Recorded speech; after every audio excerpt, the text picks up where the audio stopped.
Hello explorers, myself Roshni and welcome back to concept charter. So आज मैं लाई हूँ क्लास 9 सोशल साइंस का चैप्टर नंबर 1 जिसका कॉम्पिटेंसी बेस्ड क्वेश्चंस। मैम ये कौन से क्वेश्चंस होते हैं? यस, ये वही क्वेश्चंस है जो आपको एग्जाम में आते हैं और घुमा फिरा के आपको क्वेश्चंस दिए जाते हैं। तो चलो इन सारे क्वेश्चंस को एक एक करके सॉल्व करते हैं और देखते हैं हमारा ये चैप्टर कितना स्ट्रॉन्ग है।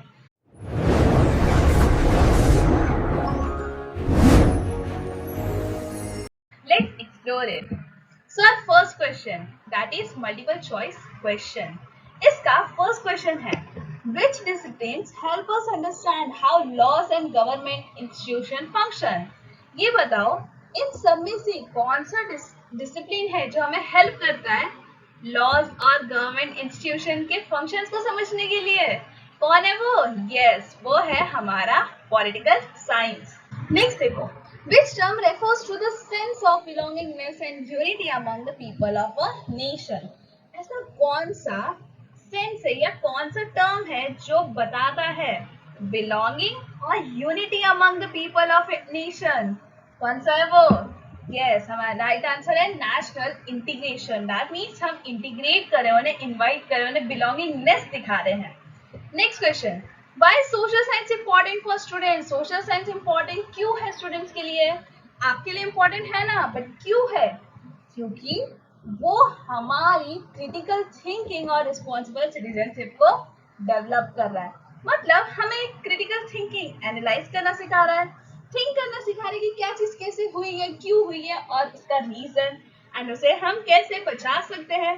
Also ये हमें एक रिस्पॉन्सिबल सिटीजन बनने के लिए हेल्प कर रहा है। Next question, how does geography influence economic activities? कैसे ज्योग्राफी इकोनॉमिक एक्टिविटीज को इन्फ्लुएंस करता है? बताओ इकोनॉमिक एक्टिविटीज क्या है जिससे हमें मनी मिले, प्रोडक्शन, कंजप्शन या डिस्ट्रीब्यूशन, है ना? सो कौन सी ऐसी ज्योग्राफिकल एक्टिविटीज है जो हमें इन्फ्लुएंस करेगी इकोनॉमिक एक्टिविटीज? जैसे देखो, by changing laws, laws change करना doesn't comes in geography.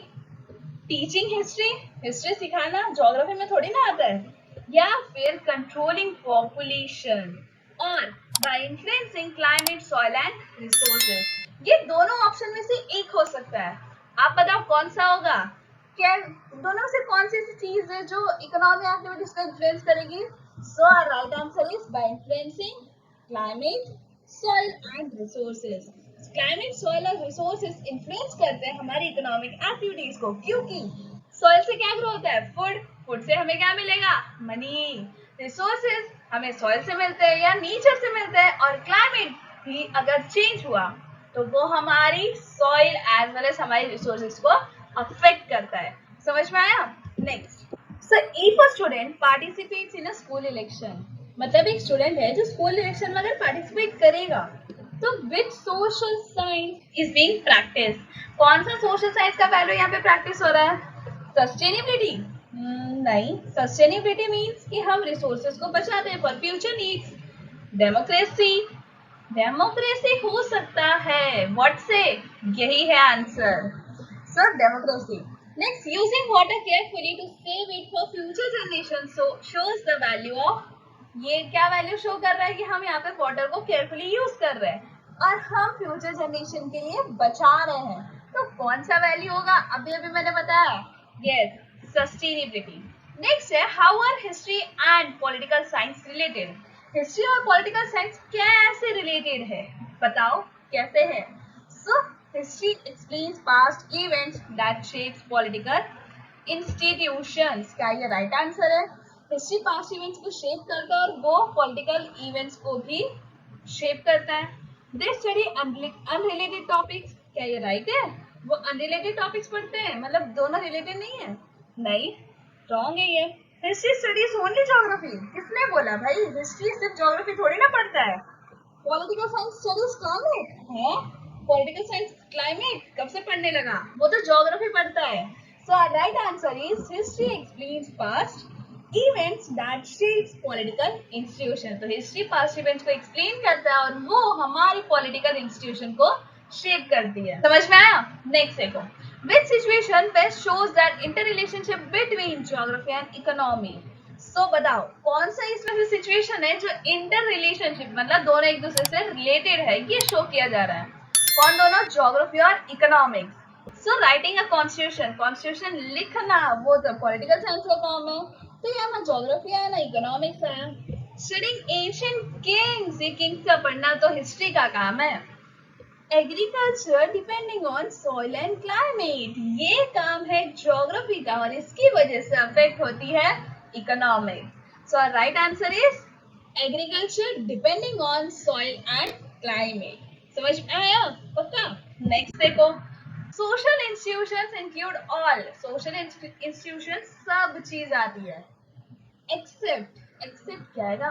Family social institution में आती है? यस। एजुकेशन आता है, रिलीजन आता है वॉल्केनोस सोशल इंस्टीट्यूशन में वॉल्केनोस आती है? नहीं, तो एक्सेप्ट वॉल्केनोस। नेक्स्ट देखो, मैच द फॉलोइंग दिया है, ठीक है, और हमें इसमें से करेक्ट चॉइस बतानी है। सो डेमोक्रेसी क्या करती है? Democracy is rule by the people. Sustainability means careful use of resources.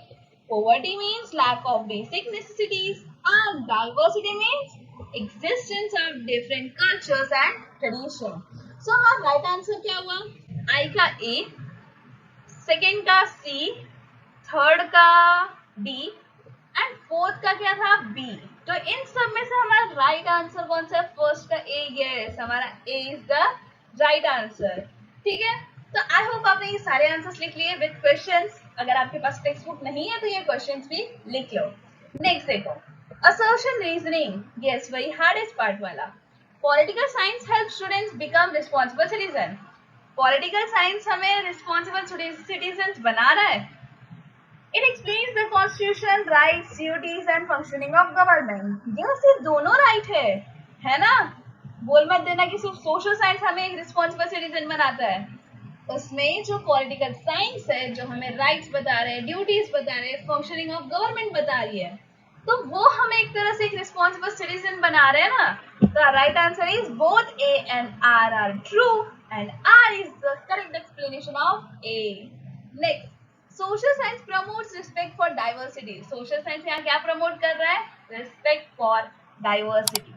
It helps students understand different culture, tradition and way of life. So ये हमें क्या हेल्प कर रहा है? स्टूडेंट्स को, ताकि वो समझ सके डिफरेंट कल्चर, डिफरेंट ट्रेडिशन और वे ऑफ लाइफ। क्या ये डाइवर्सिटी एक्सप्लेन करता है? यस। सो असर्शन भी राइट है और रीजनिंग भी राइट है, और रीजन असर्शन का करेक्ट एक्सप्लेनेशन है। समझ में आया? नेक्स्ट देखो, natural resources are unlimited and do not need conservation। है किसने बोला?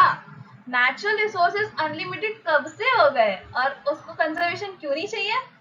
overuse of resources can lead to environmental degradation, ये बात तो सही बोला, but first वाला wrong था। so our A is false and R is true। the discipline of social science are interrelated, right? disciplines interrelated है। Geography, history, economics and political science influence one another, ये भी right है। तो हमारा right answer क्या है? Both A and R true and R is the correct explanation of A। Next देखो, poverty and unemployment are major social issues। हाँ बोल सकते हैं poverty that is गरीबी और unemployment जिसको job नहीं मिलती, वो एक major social issues है। They affect the standard of living and overall development of society। Yes, ये हमारी standard of living और overall development में भी affect करता है। So हमारा right answer क्या है? Both A and R are true and R is the correct explanation of A। चलो next देखो, family, religion and education are examples of social। family, religion, institution अभी पिछले MCQ में हमने पढ़ा था कि ये किसी का तो पार्ट है, ये है सोशल इंस्टीट्यूशन का एग्जाम्पल। नेक्स्ट देखो, using resources carefully for future generation. Resources को केयरफुली यूज करना ताकि फ्यूचर जनरेशन को सैक्रिफाइस ना करना पड़े। तो ये किसका एग्जाम्पल है? ये है sustainability. Supreme law of India is the what? Is the constitution. India का सुप्रीम लॉ कौन है? कॉन्स्टिट्यूशन, क्योंकि वो सारे लॉज बताता है जो इंडिया में चलने चाहिए। Poverty is the condition where people lack basic necessities। Respect for different cultures and traditions promotes social, बताओ हार्मनी मतलब हम डिफरेंट कल्चर्स और डिफरेंट ट्रेडिशंस को प्रमोट करेंगे, रिस्पेक्ट करेंगे तो उससे सोशल हार्मनी इंक्रीज होगी। समझ में आया? नेक्स्ट देखो, social science studies human society, social relationship and institution to understand how society functions. क्या ये ट्रू है? कैसे ट्रू है? Next, history is the study of climate, soil and natural resources. क्या ये ट्रू है? हिस्ट्री क्या पढ़ता है? हिस्ट्री पढ़ता है पास्ट, और ये कौन पढ़ता है? ये पढ़ता है ज्योग्राफी। तो it is false. Geography explains how physical features and climate influence human activities and settlements. Yes, physical features हो, climate हो या human activity या settlements related हो तो ये कौन पढ़ता है? ये पढ़ता है geography। तो हमारा right answer है true।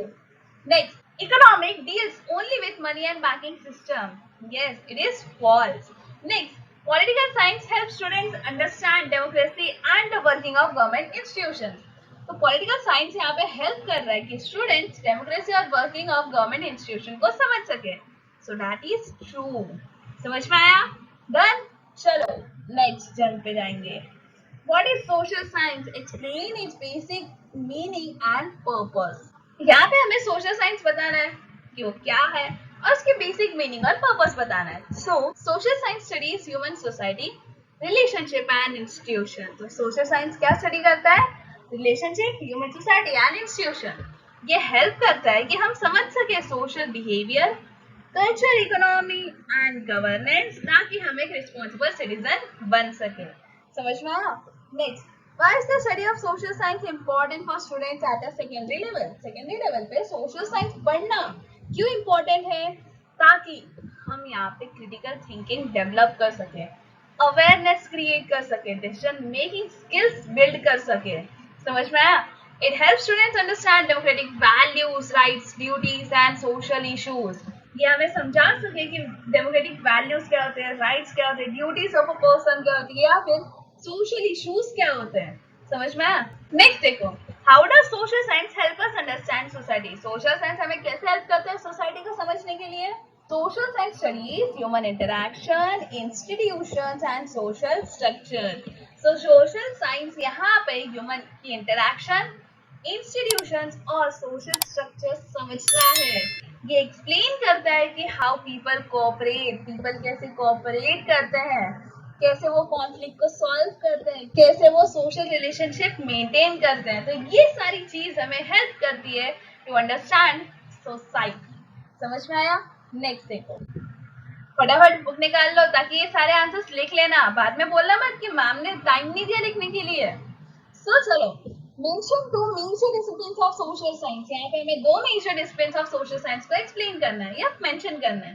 फर्स्ट हिस्ट्री डाल देना, studies past events and impact on society. ये पास्ट इवेंट के बारे में पढ़ता है और सोसाइटी पे क्या इम्पैक्ट पड़ा उसके बारे में। ज्योग्राफी ये बताता है relationship between people and the environment. बस डन, काम खत्म। Next, how does geography helps in understanding human interaction with the environment? Geography कैसे हेल्प कर रहा है कि हम human interaction with the environment समझ सके? क्योंकि ज्योग्राफी हमें एक्सप्लेन करता है कि क्लाइमेट, लैंड फॉर्म्स और रिसोर्सेज कैसे इन्फ्लुएंस करें ह्यूमन लाइफ को। ऑल्सो ये हमें हेल्प कर रहा है कि हम रिसोर्सेज का यूज और उसकी मैनेजमेंट समझ सके। नेचुरल रिसोर्सेज को हमें कैसे यूज करना चाहिए और कैसे उसे प्रॉपरली मैनेज करके चलना चाहिए, वो चीज हम समझ सके। समझा? तो यहाँ पे हमारे वेरी शॉर्ट आंसर्स कंप्लीट हो जाते हैं। Let's move on to our short answers, जो है हमारे 3 मार्क्स वाले आंसर्स जो एग्जाम में आते हैं। Next, explain the scope of social science and why it is considered multi dimensional. Scope of social science बताओ और वो मल्टी डायमेंशनल क्यों कहा है। देखो, social science studies human society, relationship, institution, culture, economy and governance. So यहाँ पे social science क्या पढ़ता है? Human society, relationship, institutions, culture, economy and governance. ठीक है, ये पढ़ता है वो। So it include discipline such as history, geography, political science and economy. ये हमने लिख दिया कि कौन कौन से डिसिप्लिन इसमें इंक्लूडेड है। Since it examines society from different perspectives and connects various fields of knowledge, it is considered a multi-dimensional subject. क्योंकि ये डिफरेंट डिफरेंट पर्सपेक्टिव से उस चीज को समझता है और डिफरेंट फील्ड्स ऑफ नॉलेज को कनेक्ट करता है, इसीलिए उसे मल्टी डायमेंशनल कहा है। समझ में आया? देखा कितना इजी था ये क्वेश्चन। नेक्स्ट करो। Describe the role of social science in understanding social change. Social change को समझने के लिए हमें सोशल साइंस को डिस्क्राइब करना है। तो social science helps explain how society change. Society कैसे चेंज होती है, बट क्यों चेंज होती है? Due to economic, political, cultural and technological development. Economic development हो, पॉलिटिकल डेवलपमेंट हो, कल्चरल हो या फिर टेक्नोलॉजिकल डेवलपमेंट की वजह से यहाँ पे सोसाइटी चेंज होती है। It studies the cause and effects of this changes on the people's life. ये जो चेंजेस हो रहे हैं उसके कॉजल इफेक्ट्स क्या होंगे ऑन द पीपल्स लाइफ, वो भी सोशल साइंस बताता है। This understanding helps individuals adapt to change and contribute positively to society. ये अंडरस्टैंडिंग इंडिविजुअल्स को समझाता है कि कैसे हमें चेंजेस को अडेप्ट करना है और कैसे पॉजिटिवली हमारी सोसाइटी में कंट्रीब्यूट करना है। समझ में आया? नेक्स्ट देखो। How does economics help in understanding development and poverty. हमें इकोनॉमिक्स कैसे हेल्प करता है डेवलपमेंट और पॉवर्टी समझाने के लिए। सो इकोनॉमिक स्टडीज क्या स्टडी करता है? Production, distribution and consumption of goods and services. So goods and services कैसे प्रोड्यूस हो रहे, डिस्ट्रीब्यूट हो रहे और कंज्यूम हो रहे हैं, ये चीज हमें बताता है economics. It helps explain poverty, unemployment and inequality. Poverty हो, अनएम्प्लॉयमेंट हो या इनइक्वालिटी हो, ये भी हमें सोशल साइंस का इकोनॉमिक्स ही एक्सप्लेन करता है। Understanding economic principles supports better decision making and promote growth, development and improve living standard. So अगर हम इन इकोनॉमिक प्रिंसिपल को समझेंगे तो वो सपोर्ट करेगा better decision making, also promote करेगा ग्रोथ एंड डेवलपमेंट और इम्प्रूव लिविंग स्टैंडर्ड्स को। समझ पाया? Next, explain the importance of geography in understanding settlement patterns. Settlement patterns को समझने के लिए हमें ज्योग्राफी कैसे इम्पोर्टेंट है। देखो, ज्योग्राफी एक्सप्लेन करता है why people settle in a particular place, क्यों पीपल सेटल करती है एक प्लेस पे। इसमें कुछ फैक्टर्स आते हैं जैसे क्लाइमेट, उस एरिया में क्लाइमेट कैसा है, क्या वहां पे बहुत ज्यादा गर्मी है, क्या वहां पे बहुत ज्यादा ठंडी है, एंड ये बताएगी कि वहां पे कैसे लोग रहेंगे। Fertile land is good for agriculture. Next, water availability and also natural resources. अगर ये सारे फैक्टर्स एक जगह पे आपको मिल गए, दैट मीन्स वहां पे पॉपुलेशन बहुत ज्यादा है और वहां पे लोग सेटल हो रहे हैं। ठीक है, this knowledge helps in development planning and efficient resource management. तो ये जो नॉलेज है वो हेल्प कर रही है डेवलपमेंट प्लानिंग को और एफिशिएंट रिसोर्स मैनेजमेंट को। ठीक है, next, how does history help in understanding political and economic system. History हमें कैसे हेल्प कर रही है समझाने में कि पॉलिटिकल और इकोनॉमिक सिस्टम कैसे होगी। देखो, history explains how political institutions and economic system develop over time. कैसे कैसे पॉलिटिकल इंस्टीट्यूशंस और इकोनॉमिक सिस्टम डेवलप हुए over the time, that is explained by history. It highlights the impact of important events, movements and policies. So ये यहाँ पे highlight कर रही है किसका इम्पैक्ट, इंपॉर्टेंट इवेंट्स का इम्पैक्ट, उनकी मूवमेंट्स और उनकी पॉलिसीज का। Studying history help us understand the evolution of modern society and government. So अगर हम हिस्ट्री को पढ़ेंगे समझेंगे तो हमें पता चलेगा कि कैसे जो मॉडर्न सोसाइटी और गवर्नमेंट आज है वो कैसे इवॉल्व हुई थी कुछ सालों पहले, कैसे थी और कैसे कैसे वो चेंज हुई है। समझ में आया? तो यहाँ पे हमारे ये क्वेश्चंस कंप्लीट होते हैं। Let's move on to our next देखो, लॉन्ग आंसर टाइप क्वेश्चंस ये आते हैं for 5 marks and our first question is explain the role of social science in promoting democratic values and citizenship. Social science का role पूछा है जो एक person के या फिर एक डेमोक्रेटिक वैल्यूज और सिटीजनशिप को प्रमोट करने में काम आ रही है। ठीक है, सोशल साइंस ने प्रमोट करी डेमोक्रेटिक वैल्यूज जैसे इक्वालिटी, जस्टिस, फ्रीडम और रिस्पॉन्सिबिलिटी। ठीक है, ये democratic value social science promote कर रही है। It teaches us about rights, duties and functioning of government institution. हमारे राइट्स क्या होंगे, हमारी ड्यूटीज क्या होंगे, हमारी जो गवर्नमेंट इंस्टीट्यूशन है वो कैसे फंक्शन करती है, ये हमें कौन बताएगा, पॉलिटिकल साइंस। नेक्स्ट है the subject increases participation in community and national affairs through inform decision making. ये सब्जेक्ट जो है वो इंकरेज कर रहा है ताकि कम्युनिटी पार्टिसिपेट करे, लाइक जो कम्युनिटीज है उसमें हम पार्टिसिपेट करें और नेशनल अफेयर्स में पार्टिसिपेट करें, but through inform decision making, हमें एक डिसीजन मेकिंग के आना चाहिए, ठीक है। It also develops respect for loss, diversity and rights of others. ये यहाँ पे रिस्पेक्ट फॉर लॉस, डाइवर्सिटी और दूसरों की राइट्स के लिए भी बताता है।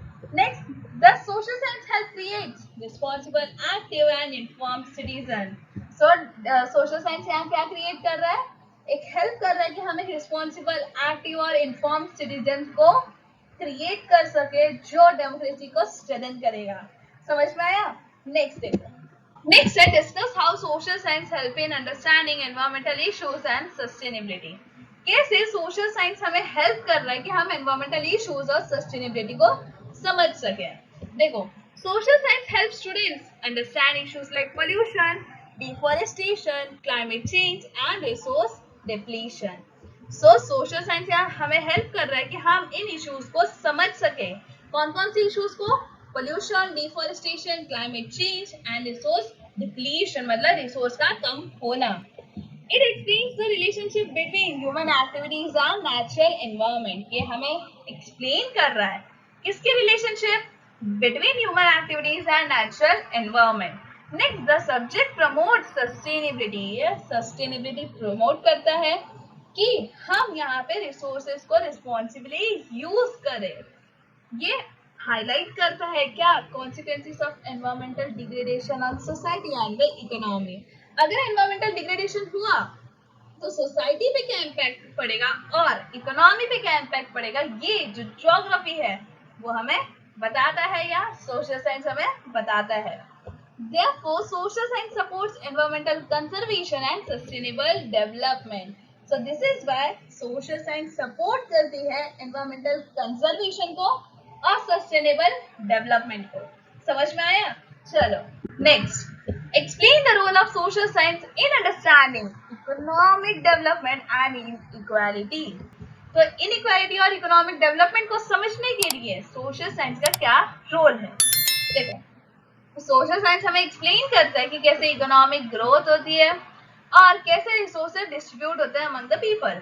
इकोनॉमिक्स हेल्प करती है कि स्टूडेंट समझ सके क्या, poverty, employment, development and inequality, ये चार फैक्टर्स को समझ सके students. Next, the subject examines factors such as education, government, policies and resource availability. ये जो सब्जेक्ट है दैट इज इकोनॉमिक्स है, वो एग्जामिन करती है कुछ फैक्टर्स को, जैसे एजुकेशन, गवर्नमेंट, पॉलिसीज और रिसोर्स अवेलेबिलिटी को, ताकि वो फंक्शनिंग कर सके। It also emphasises the importance of inclusive growth and social justice. ये हमें इम्पोर्टेंस बताती है किस चीज के, इंक्लूसिव ग्रोथ मतलब सबका मिल के ग्रोथ होना एंड सोशल जस्टिस का। Next, this knowledge helps individuals understand economic challenge and support balanced development. So ये जो knowledge है वो individuals को help कर रही है कि वो economic challenges को समझ सके और support कर सके balanced development. समझ में आया? Next देखो, describe the importance of social science in promoting social harmony and national integration. यहाँ पे अब हमें बताना है सोशल साइंस का इम्पोर्टेंस कि वो कैसे सोशल हार्मनी और नेशनल इंटीग्रेशन को प्रमोट करती है। देखो, सोशल साइंस क्या सिखाती है, respect for diversity, culture and different tradition. ये क्या बता रहा है, अगर ये सब रहा तो सोशल हार्मनी रहेगा, ठीक है। It promotes tolerance, cooperation and mutual understanding among people, मतलब लोगों के बीच में टॉलरेंस होना चाहिए, कोऑपरेशन होना चाहिए एंड म्यूचुअल अंडरस्टैंडिंग होना चाहिए। Through the study of history and citizenship, अगर हम हिस्ट्री और सिटीजनशिप पढ़ते हैं उससे जो स्टूडेंट्स हैं उनके अंदर उनके sense of national unity develop होता है, मतलब कैसे नेशन यूनाइटेड है ये डेवलप हो रहा है। The subject encourages peaceful conflict resolution and democratic values. तो सोशल साइंस यहाँ इंकरेज कर रहा है पीसफुल कॉन्फ्लिक्ट रेजोल्यूशन, मतलब पीसफुली कैसे कॉन्फ्लिक्ट को रिजॉल्व करें और डेमोक्रेटिक वैल्यूज पे, ठीक है। Next, as a result, it strengthens social harmony and national integration. So देखो कितने इजी वे में हमने 5 मार्क्स वाले क्वेश्चंस कितने इजी से कितने आसानी से समझ के कंप्लीट कर लिया. नेक्स्ट देखो. Next explain how social institutions influence human behaviour and values. हमें यहाँ एक्सप्लेन करना है कैसे सोशल इंस्टीट्यूशन इन्फ्लुएंस करते हैं ह्यूमन बिहेवियर और वैल्यूज को. सो देखो सोशल इंस्टीट्यूशन में क्या क्या आता है? Family, school, religion and government. ये ह्यूमन की बिहेवियर और वैल्यूज को शेप करती है. ये हमारा first point. They provide guidance, establish rules and influence social interaction. Guidance provide कर रहे हैं, रूल्स एस्टैब्लिश कर रहे हैं, इन्फ्लुएंस कर रही है सोशल इंटरैक्शन को. नेक्स्ट, फैमिली हमें टीच करती है वैल्यूज, स्कूल प्रमोट करती है डिसिप्लिन, गवर्नमेंट मेंटेन कर रही है सोशल ऑर्डर. तो ये हुआ ना ह्यूमन बिहेवियर को शेप करने का भी. This institution helps individuals understand their roles and responsibilities in society. So family, school, religion या government ये हमें help कर रहे हैं. ये सारे institution help कर रहे हैं कि individuals यहाँ पे समझ सके उनके roles, उनके responsibilities in a society. Next, therefore social institutions contribute to cooperation, stability and overall social development. So यहाँ पे social institutions contribute कर रहे हैं ताकि कोऑपरेशन, स्टेबिलिटी और ओवरऑल सोशल डेवलपमेंट बना रहे. सो आई होप आपने ये सारे के सारे क्वेश्चन अच्छे से सॉल्व किए होंगे, समझ के लिए होंगे, अपने बुक में लिख लिए होंगे या स्क्रीनशॉट ले लिए होंगे, है ना. तो यहाँ पे हमारे ये क्वेश्चंस कंप्लीट होते हैं. मिलते हैं हम हमारे नेक्स्ट वीडियो में जिसमें कुछ वर्कशीट्स के क्वेश्चन सॉल्व करेंगे ताकि चैप्टर आपका बने सुपर डुपर स्ट्रॉन्ग चैप्टर. और इसी के साथ हम सारे चैप्टर्स के भी करेंगे. Don't worry for that. So आज ही सब्सक्राइब करो कॉन्सेप्ट चार्टर को और इस वीडियो को लाइक एंड शेयर जरूर करना ताकि आपके फ्रेंड्स को भी हेल्प हो सके. Stay tuned.